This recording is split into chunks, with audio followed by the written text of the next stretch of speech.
Assalamualaikum dan salam sejahtera tuan-tuan dan puan-puan yang saya hormati sekalian.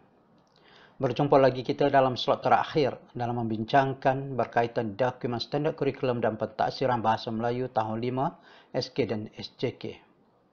Slot ini membincangkan berkaitan pentaksiran bilik darjah atau PBD. Ya tuan-tuan dan puan, apakah yang dimaksud dengan PBD? Apa pandangan puan yang belakang itu? Cuba bagi jawapan soalan saya tadi. Boleh? Ya, betul.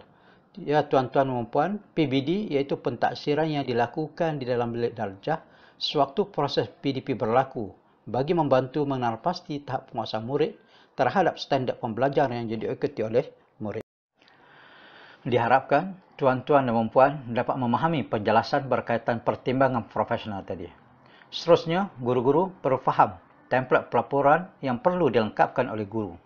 Pertama, melaporkan dalam bentuk tahap penguasaan. Kedua, merujuk standard prestasi dalam DSKP. Tiga, merujuk hasil kerja dan penguasaan murid. Empat, menggunakan pertimbangan profesional guru. Lima, menggunakan template Excel, iaitu luar talian yang telah diberikan. Dan enam, membuat pelaporan 2 kali setahun.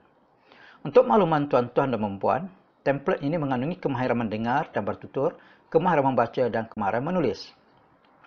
Template ini hanya memasukkan TP ataupun tahap penguasaan keseluruhan bagi setiap kemahiran, bukan tahap penguasaan setiap standard pembelajaran.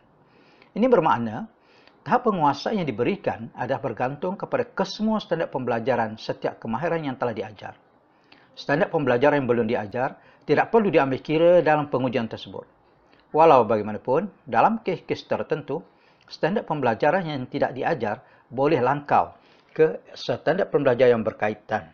Contohnya, untuk uji kemahiran membaca perkataan dan suku kata, ia tidak diuji kerana guru boleh terus menguji kebolehan membaca ayat ataupun petikan. Tuan-tuan dan puan, mengapakah boleh berlaku begitu? Jawabnya ialah, dalam kebolehan membaca ayat, dalam petikan sudah pasti murid itu telah menguasai perkataan dan suku kata.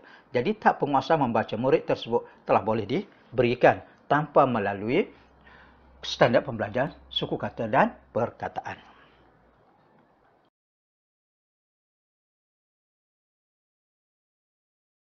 Bagi memastikan guru dapat melaksanakan PBD di dalam bilik darjah dengan jelas, standard prestasi disertakan dalam DSKP. Setiap kemahiran akan dinilai berdasarkan tahap keseluruhan penguasaan bahasa Melayu.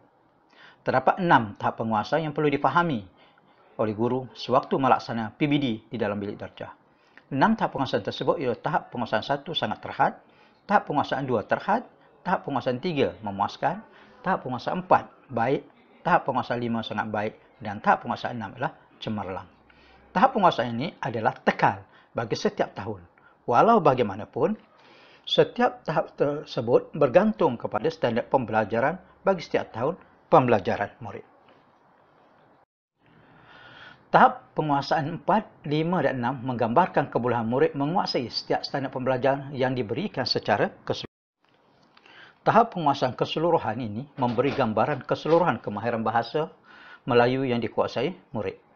Semua tahap ini dapat dilihat secara terperinci dalam DSKP Bahasa Melayu tahun 5 SK dan SJK. Tahap penguasaan 3 iaitu menunjukkan tahap penguasaan minimum yang bagi setiap murid. Oleh itu, seperti yang saya katakan pada awal tadi, pelajaran bahawa tahap penguasaan bagi setiap tahun adalah berbeza dalam slide tahap penguasaan keseluruhan.